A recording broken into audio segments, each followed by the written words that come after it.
We started our conversations off, the interviewees and myself, the veterans, by asking them what was life like just before the war in Canada and what motivated them to volunteer to come to the mother country's help. I had some very interesting answers, believe me. Yeah. I was going to school. We were Depression days. Our family didn't have any money hardly. I don't know what my father was making, but we ate well.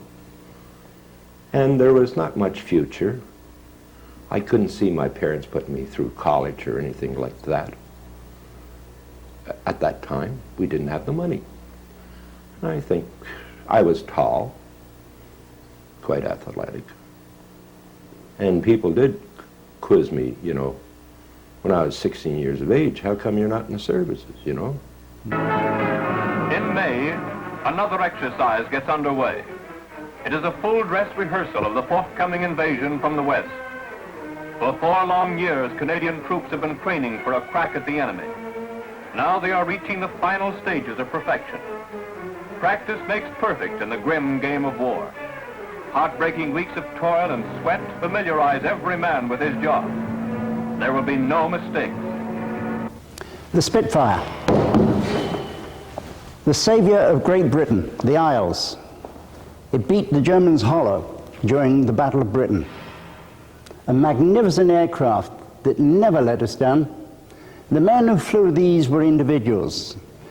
I spoke to one the other day, and he said you had to be a little mad just to sit in the cockpit. There was no room. The only thing they had going for them was the 400-mile-an-hour plus speed. Discipline was their own. With their discipline, they either lived or died. We used to call him Old Ice Ice. Why? I don't know, he could spot anything down the line. If a guy moved, what are you doing, soldier? Really? He said, a mosquito gets on him, a fly gets on a person, he says, who told you to move? And they said, well, I don't know, there's a fly on him. You don't move in my army. Oh, he was gentle, good, but no foolishness. He was a good disciplinarian inside. Oh, yeah. General Andrew McNaughton bids farewell to his command, the 1st Canadian Army. The beloved general, who brought the first contingent of Canadians overseas, returns to Canada.